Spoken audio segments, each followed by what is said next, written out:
Good morning, students. Today we took your book Beehive. From that book, poem 1, The Road Not Taken by Robert Frost. पहले हम poet के बारे में पढ़ेंगे. Robert Lee Frost was born on 26th March 1874 and died on 29th January 1963. He was an American poet. He is well known for his realistic writing of rural life. Robert frost जो हैं वो किस famous थे अपनी rural गांव वाली ज़िंदगी, जो रूरल एरिया की, पॉश एरिया की नहीं, वहाँ की ज़िंदगी जो लोगों की है, उनकी रियल लाइफ कैसी है उसके बारे में लिखने के लिए. He was honoured often during his life time and receiving 4 prizes for poetry. उन्होंने अपने लाइफ टाइम में 4 prizes पोइट्री के ऊपर रिसीव किए. Now, first of all, we come to know about the introduction. Once the poet was going through a forest, he reached a point where the path branched out in two directions. Both the paths looked equally attractive. The poet decided to take the one that was less traveled by the by. Means यहाँ पर poet एक अपनी travelling के बारे में बता रहा है कि वो जा रहा था और जंगल के रास्ते वो जा रहा था. वो एक पॉइंट पे ऐसे पहुंचा जहाँ पर रास्ता जो है दो डायरेक्शन पे बढ़ रहा था. अब पोइट को डिसाइड करना था कि उसको कौन से रास्ते पे जाना है, और दोनों ही रास्ते उसे इक्वली अट्रैक्ट कर रहे थे. Year later the poet recall his making that choice. He says that is has made all the difference. The poet means to say that the choices which one makes in one's life are made forever. कहते हैं कि poet ने जिस एक साल बाद उसे realise हुआ कि उसने जो रास्ता चुना था उस रास्ते ने उसकी ज़िंदगी को बिल्कुल चेंज कर दिया. इसलिए पोइट हमें मैसेज देना चाह रहा है कि हमें जीवन में अगर दो बातों को में से एक बात को चुनना हो, डिसीज़न लेना हो, तो हमें अपने राइट डिसीज़न की तरफ ज़्यादा फोकस करना चाहिए. तभी जो है हम अपनी लाइफ में सक्सेसफुली आगे बढ़ सकते हैं. One can not turn back and make a second choice. Therefore it is essential to make one choice very carefully. अपनी चलिए. Two roads diverged in a yellow wood, and sorry I could not travel both. And be one traveller, long I stood and looked down one as far as I could, to where it bent in the undergrowth. अब इस paragraph का मतलब क्या है कि दो roads दो roads जो थी वो ऐसे डाइवर्ज हो रही थी और पोएट यहाँ पे खड़े थे. पोएट कह रहे हैं कि मैं दोनों रोड्स पर नहीं जा सकता.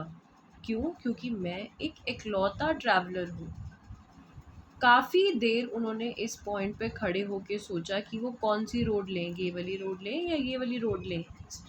और कहाँ तक देखा, जहाँ तक ये रोड जो थी वो बेंड नहीं हो रही थी. उन्होंने काफ़ी देर खड़े होकर सोचा और दूर तक देखा, जितनी दूर तक वो देख सकते थे, कि वो कौन सी रोड पर जाएं.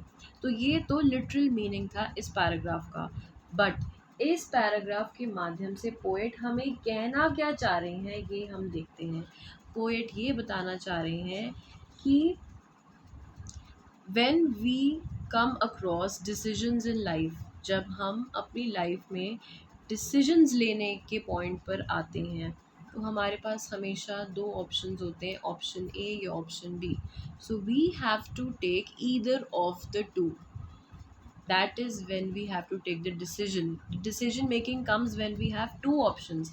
If we only have one option, then you don't have to make a decision, you have to go for that option. But when you have two options, you have to make a decision. So this is what the poet is talking about. He says that I had to take a decision in my life and I had two options. I cannot opt for both the two options. I cannot go for both the options. I have to choose one option and that will be my decision. So I have to look I have to foresee everything, I have to foresee the consequences, मतलब मुझे अपने लिए decision के बारे में आगे तक सोचना होगा कि अगर मैं ये करता हूँ तो मैं क्या कर सकता हूँ, अगर मैं ये पाथ पे जाता हूँ तो मैं क्या कर सकता हूँ।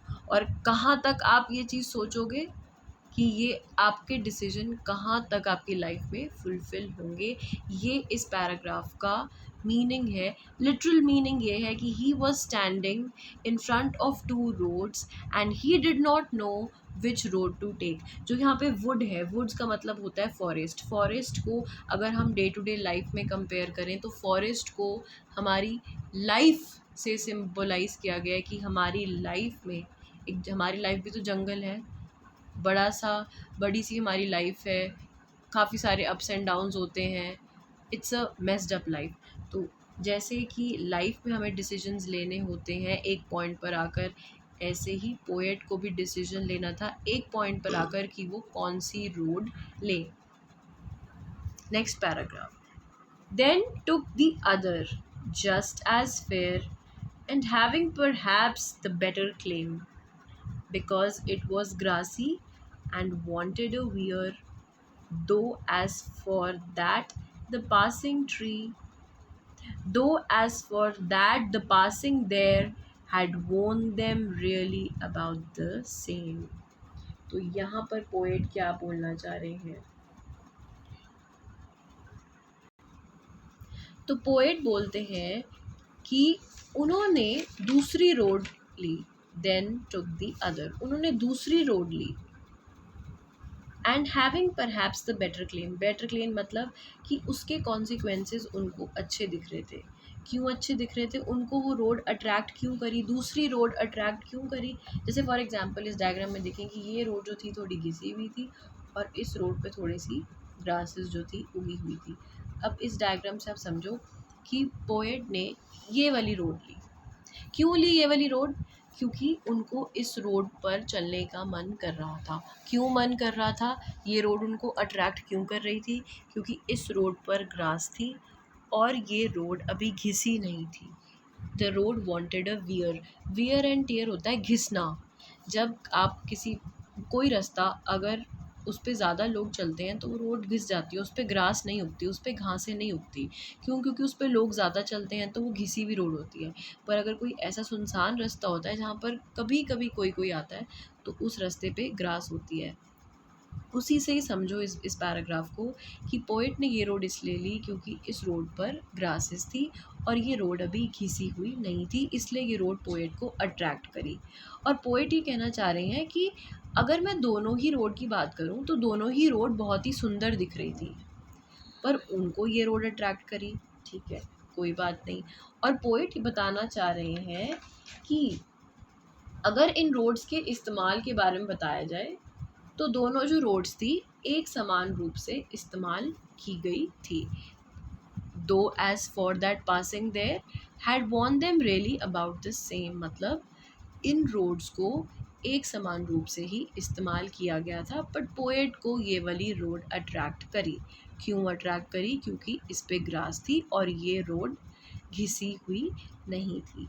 अब ये तो हुआ इसका लिटरल मीनिंग, बट अगर if we are trying to understand what the poet is saying from this paragraph about our lives, तो पोएट ये मैसेज देना चाहते हैं, poet wants to tell us that if in our life we have to understand कि these two roads symbolize क्या कर रही हैं। this road, the one which is tiered, या वो रोड जो घिसी हुई है, this road symbolizes the option that lot of people, or I should say everybody takes, the easy option. That's why this road is already weird and tiered. This road symbolizes the easy options, the easy choices that people take in their lives. However, on the other side, this road, the one which had grass, the one which was not weird or tiered, symbolizes the decisions or the options that very few people take. Why? Because maybe this option or this road is very difficult. However, both the roads are the two options that come in our life in certain point of time. These roads can be also symbolized as opportunities. Now, next paragraph. And both that morning equally lay in leaves, no step had trodden black. Oh, I kept the first for another day, yet knowing how way leads on to way, I doubted if I should ever come back. अब poet ये बोलना चाह रहे हैं कि that very morning equally lay in leaves no step had trodden black. इसका मतलब है कि दोनों ही सड़कों पर पत्तियां पड़ी हुई थी, लीव्स पड़ी हुई थी। कहाँ से आई वो leaves? They fell from the trees. तो दोनों ही सड़कों पर पत्तियां पड़ी हुई थी, बट कोई भी पत्ती टूटी हुई नहीं थी। टूटी हुई का मतलब कैसे? जैसे अगर सड़क पे पत्तियां पड़ी हुई हैं और उस पर अगर लोग चलेंगे तो ऑफकोर्स पत्तियां जो होंगी, लीव्स जो होंगी, वो क्रश होंगी। ट्रॉडन ब्लैक का मतलब यही है, क्रश्ड लीव्स। तो पोएट बोलना चाह रहे हैं कि दोनों ही सड़कों पर या दोनों ही पाथ पर साबुत लीव्स पड़ी हुई थी उस सुबह। बट पोएट ने जो फर्स्ट रोड है, he kept that road to be travelled on some other day. कह रहे हैं oh I kept the first for another day.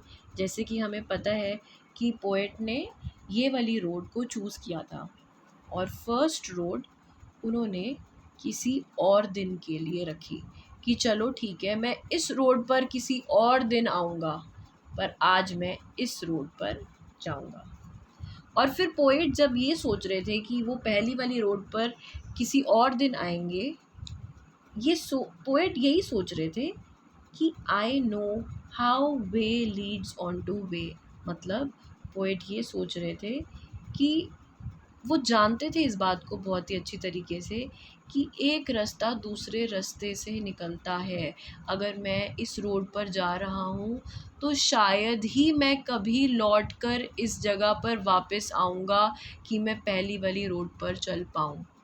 Poet इस बात को अच्छे से जानते थे, तभी उन्होंने सेकंड रोड का यूज़ किया। ये था इस पैराग्राफ का लिटरल मीनिंग कि दो रोड्स हैं, पोएट ने सेकंड रोड ली और वो जानते हैं कि ये रास्ता किसी और रास्ते पे निकलेगा और शायद ही वो कभी वापस आ पाएंगे फर्स्ट रोड पर ट्रैवल करने के लिए। He knew it very well, still he took the second road. Now what is the literal meaning, this what is the real meaning of this paragraph? The poet wants to say that when opportunities come our way, we know it very well that both the opportunities are unique to everybody. Both the opportunities, whether it's the easy opportunity or it is the difficult opportunity, whether it is the easy decision making or the difficult decision making, it is unique to both the decisions are unique to everybody. But the poet decides to take the second. Why? Because it is less traveled, it is less weird। Road वो कम घिसी हुई थी, कम लोगों ने वो option लिया था। And poet knew it very well that if he is taking this road or if he is making this decision in his life or a difficult decision in his life, he knew it very well that eventually things will be sorted, eventually some other opportunity will come in his way and he may reach his goal eventually।